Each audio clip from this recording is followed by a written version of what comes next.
যদি কোনো বিবাহিত ব্যক্তি, ভালো করে শুনে রাখুন, বিবাহিত ব্যক্তি যদি কখনো জিনার কাজে লিপ্ত হয়ে যায়, বিশেষ করে শালী দুলাভাই, দেবর, ভাবি, এই সমস্ত যারা আছে তারা ভালো করে এই কথাটা শুনে রাখুন।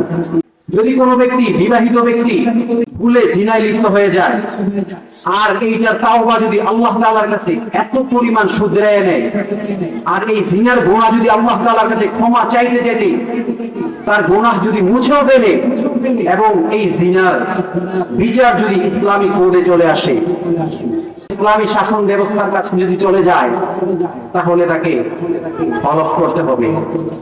আমি তার প্রমাণ দিচ্ছি। আল্লাহর হাবিব সাল্লাল্লাহু আলাইহি সাল্লামের যুগে এক মহিলা সাহাবী জিনায় লিপ্ত হয়ে গিয়েছিল। তখন সে কি করবে, তার ভুল বুঝতে পেরেছে। তখন ওই মহিলা আল্লাহর হাবিব সাল্লাল্লাহু আলাইহি সাল্লামের কাছে দৌড়ে গিয়েছে, হে আল্লাহর হাবিব, আমাকে পবিত্র করুন, তাহহিরনি, আমাকে পবিত্র করুন। আল্লাহর হাবিব সাল্লাল্লাহু আলাইহি সাল্লাম বলেছেন, কি হয়েছে তোমার? তখন সে সব ঘটনা খুলে বলল। তার পেটে এমত অবস্থায় বাচ্চা ছিল। তখন আল্লাহর হাবিব তার এই ঘটনা শোনার পরে আল্লাহর হাবিব সাল্লাল্লাহু আলাইহি সাল্লাম তার কাছ থেকে চেহারা সরিয়ে নিলেন, বলল, তুমি চলে যাও। তখন চিৎকার করে মহিলা বলতে লাগলো, হে আল্লাহর হাবিব, তাহহিরনি, আমাকে পবিত্র করুন, আর না হয় আল্লাহ তাআলা আমাকে কঠিন শাস্তি দিবেন। তখন আল্লাহর হাবিব সাল্লাল্লাহু আলাইহি সাল্লাম বলল, তুমি বাসায় চলে যাও। তোমার এই সন্তান যখন হবে, সন্তান যখন স্বয়ংসম্পূর্ণ হবে, যখন নিজে নিজে চলতে পারবে, তখন তুমি আমার কাছে এসো। একটা পর্যায়ে যখন সন্তান গর্ভ থেকে দুনিয়াতে আসলো, সন্তান মায়ের দুগ্ধ পান করে বড় হলো, তখন এই মহিলা আল্লাহর হাবিব সাল্লাল্লাহু আলাইহি সাল্লামের কাছে সন্তান, এই ছেলেটিকে নিয়ে আসলেন। আল্লাহর হাবিব সাল্লাল্লাহু আলাইহি সাল্লাম সাহাবীদেরকে ঘোষণা দিলেন, হে আমার সাহাবী, তোমাদের মধ্যে এমন কেউ কি আছে যে এই সন্তানের দায়িত্ব নিতে পারবে? তখন এক সাহাবী দাঁড়িয়ে পড়লেন, আল্লাহর হাবিব, আমি এই সন্তানের পরিপূর্ণ ভরণ পোষণের দায়িত্ব নিব। আল্লাহর হাবিব সাল্লাল্লাহু আলাইহি সাল্লাম কয়েকজন সাহাবীদের কাছে বললেন, তোমরা এই মহিলাকে মরুভূমিতে নিয়ে যাও। তখন এই মহিলাকে উত্তপ্ত মরুভূমিতে নিয়ে যাওয়া হলো। সেখানে তাকে গলা পরিমাণ, বক্ষ পরিমাণ তাকে বালুর মধ্যে গর্ত করে পাথর নিক্ষেপ করে তাকে হত্যা করা হলো। হযরত ওমর রাদিয়াল্লাহু তাআলা আনহুর শরীরে এক ফোঁটা ওই মহিলার রক্ত তার গায়ে পড়লো। তখন ওমর রাদিয়াল্লাহু তাআলা আনহু চিৎকার করে গুসার সাথে বললেন, ছি, আমি এমন কি পাপ করেছি যার জন্য এই পাপিষ্ঠ মহিলার রক্ত আমার গায়ে পড়লো? আল্লাহর হাবিব সাল্লাল্লাহু আলাইহি সাল্লাম চিৎকার করে বললেন, হে ওমর, তুমি কি জানো এই মহিলা তার ভুল বুঝতে পেরে কি পরিমাণ আল্লাহ তাআলার কাছে তওবা করেছে? তুমি কি জানো এই মহিলা তার ভুল বুঝতে পেরে আমার কাছে অনেকবার এসেছে, হাবিব, তাহহিরনি, আমাকে পবিত্র করো। এই জন্য প্রিয় ভাইয়েরা আমার, জিনা, পরকীয়া, অশ্লীলতা থেকে আল্লাহ পাক আমাদেরকে হেফাজত করুন। আমার আল্লাহ ডাক দিয়ে বলে, হে দুনিয়ার মানুষ, হে দুনিয়ার মুমিন ব্যক্তিরা, فمن كان يرجو لقاء ربه فليعمل عملا صالحا ولا يشرك بعبادة ربه أحدا। আল্লাহ তাআলা বলেন, হে দুনিয়ার মুমিন ব্যক্তি, তোমাদের মধ্যে যদি কেউ আল্লাহ তাআলার নিকট মোলাকাত করতে চায়, আল্লাহ তাআলার সান্নিধ্য পেতে চায়, আল্লাহ তাআলার কাছাকাছি হতে চায়, সে যেন দুইটি শর্ত মেনে চলে। কয়টি শর্ত? দুইটি শর্ত, মাত্র দুইটি শর্ত মেনে চললে আল্লাহ তাআলার সান্নিধ্য পাওয়া যাবে, আল্লাহ তাআলার কাছাকাছি যাওয়া যাবে। এটা আমার কথা নয়, আল্লাহ তাআলা কোরআন মাজিদে বলেন, فمن كان يرجو لقاء ربه فليعمل عملا صالحا ولا يشرك بعبادة ربه أحدا। যে ব্যক্তি তার রবের সাথে মোলাকাত করতে চায়, যে ব্যক্তি তার প্রভুর সাথে আল্লাহ তাআলার সাথে যে ব্যক্তি সাক্ষাৎ করতে চায়, তার সান্নিধ্য পেতে চায়, আল্লাহ সুবহানাহু ওয়া তাআলার কাছাকাছি যে যেতে চায়, সে যেন এই দুইটি শর্ত মেনে চলে। এক নম্বর হলো ফালিয়ামাল আমালান সালিহা, সে যেন আমলে সালিহা করে, সে যেন ভালো ভালো কাজ করে, নেক আমল করে, গুনাহের কাজ ছেড়ে দেয়। আমলে সালিহা এমন আমল এটা কেবলমাত্র আল্লাহ তাআলার রাজি খুশির জন্য হবে। আমলে সালিহ এমন হবে যেই আমল লৌকিকতার জন্য হবে না, একমাত্র খালেস আল্লাহ তাআলার জন্য। আল্লাহর হাবিব সাল্লাল্লাহু আলাইহি সাল্লাম বলেছেন, আল কাইসু মান দানা নাফসাহু ওয়া আমিলা লিমা বা'দাল মাউত ওয়াল আজিজু মান ইত্তাবা হাওয়াহু ওয়া তামান্না আলা আল্লাহ। বুদ্ধিমান ব্যক্তি তো সেই যে কিনা তার মৃত্যুর পরবর্তী সময়ের জন্য নেক আমল করে। যে ব্যক্তি তার দুনিয়াকে চাকচিক্য জীবনের মধ্যে দিয়ে না সাজিয়ে পরকালের জন্য তাকে সাজিয়ে নেয়, কারণ এই দুনিয়া আমার আর আপনার চিরস্থায়ী নয়। ও তুই এই দুনিয়ার মায়ায় পড়ে করছো কত বাহানা,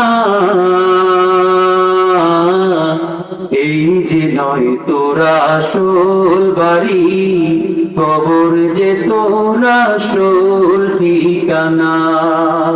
এই যে নয় তোর আসল বাড়ি, কবর যে তোর আসল ঠিকানা। ঠিক কিনা?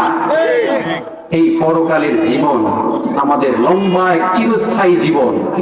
আমরা যে দুনিয়াতে চাকচিক্য দেখে বসবাস করছি, আমরা যে দুনিয়াতে যে চাকচিক্য দেখছি, এটা হচ্ছে ক্ষণস্থায়ী দুনিয়া। আল্লাহর হাবিব বলেছেন, যে ব্যক্তি দুনিয়াতে পরকালের জীবনের জন্য সাজানো, সে হলো সবচেয়ে বুদ্ধিমান ব্যক্তি।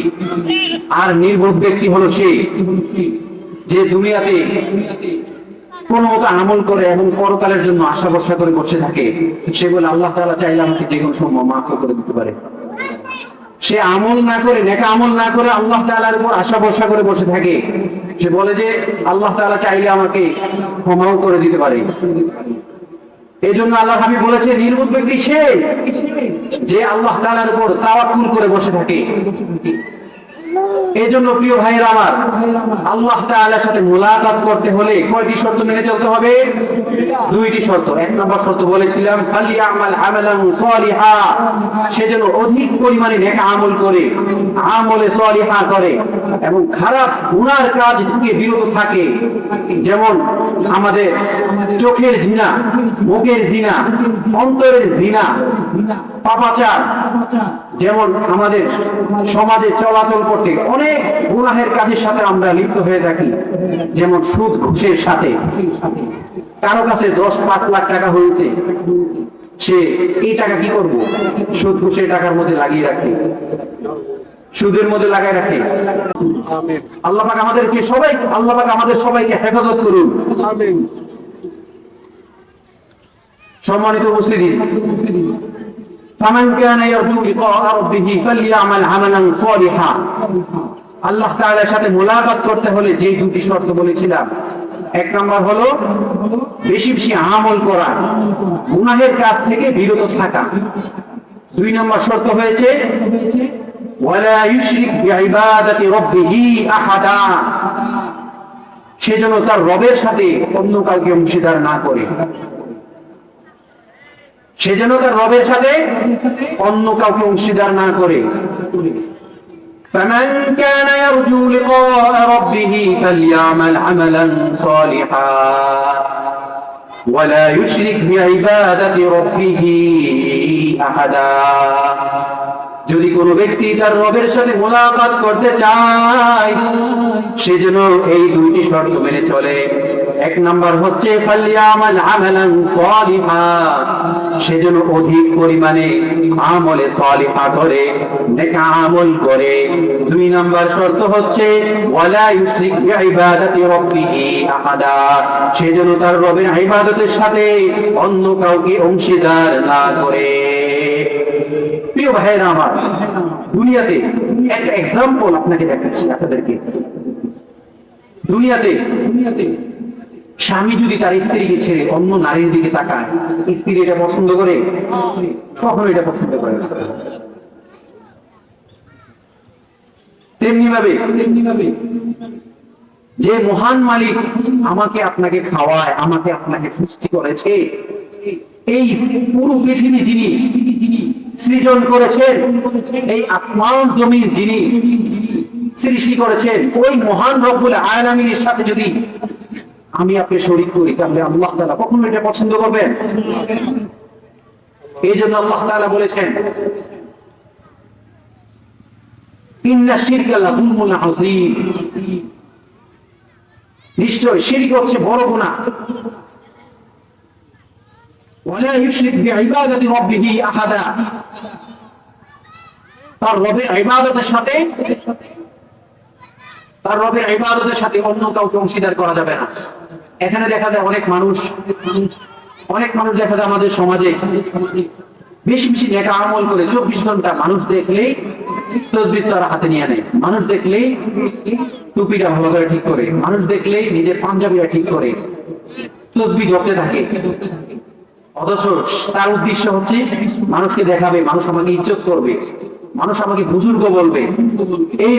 এই যে লৌকিকতা দেখানোর জন্য যে আমল করে, তাসবিহ পাঠ করে, নফল নামাজ পড়ে, আল্লাহর হাবিব সাল্লাল্লাহু আলাইহি সাল্লাম তাদের জন্য বদদুআ করেছেন। আল্লাহর হাবিব সাল্লাল্লাহু আলাইহি সাল্লাম ফালাইসা মিন্না, যে ব্যক্তি আল্লাহ তাআলা কে ছেড়ে অন্য কাউকে খুশি করানোর জন্য ইবাদত করলো, সে যেন আমার দলভুক্ত নয়। নাউযুবিল্লাহ। আল্লাহর হাবিব যদি বলে যে সে আমার দলভুক্ত নয়, তাহলে আপনি কোথায় যাবেন? দুনিয়ার কোথাও আপনার নাই, পার নাই। দুনিয়াতে তো আপনার স্থান নাই, পরকালেও আপনার জায়গা পাবেন না।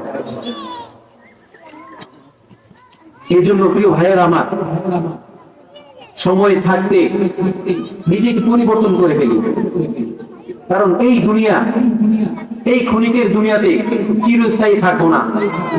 আল্লাহর হাবিব সাল্লাল্লাহু আলাইহি সাল্লাম এক হাদিসে বলেছেন,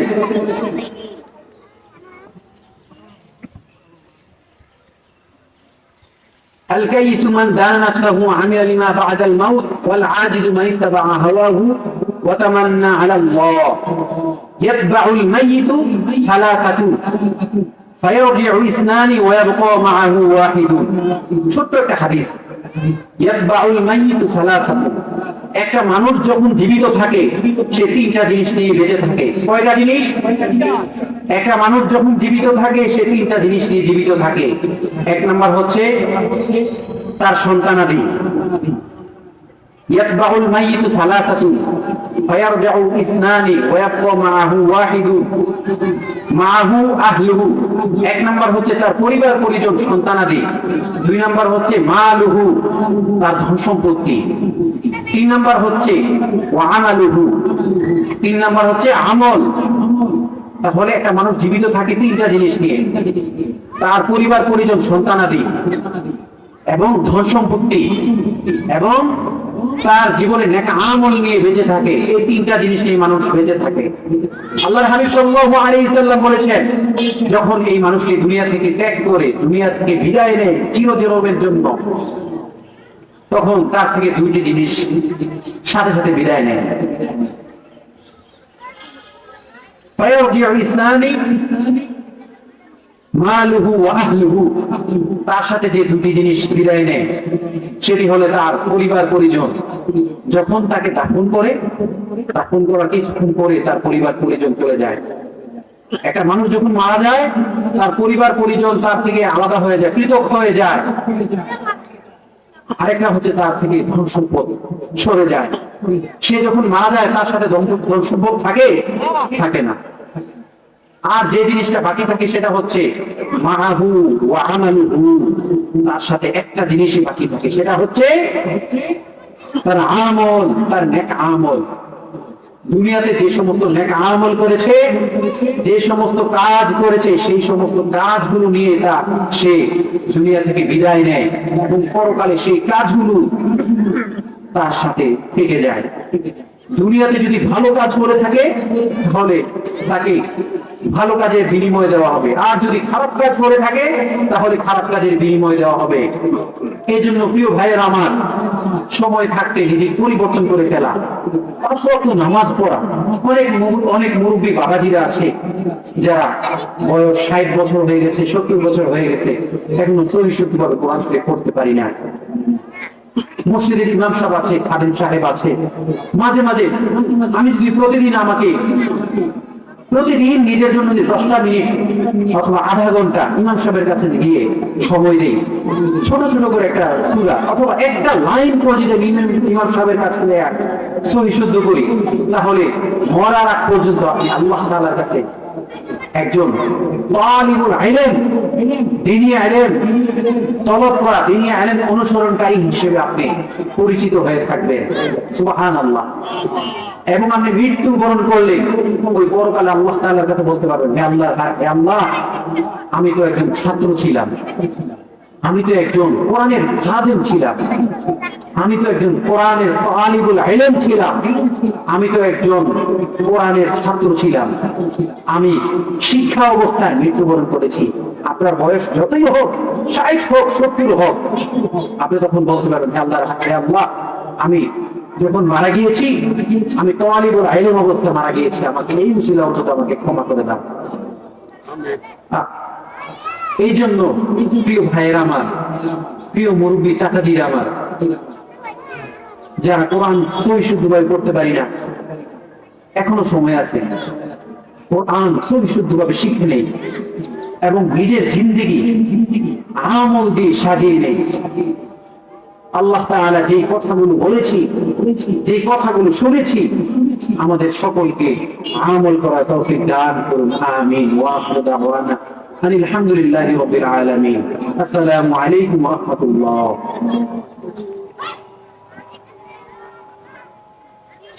আলহামদুলিল্লাহ, হযরত অত্যন্ত গুরুত্বপূর্ণ বয়ান করেছেন। আল্লাহ পাক আমাদেরকে আমল করার তৌফিক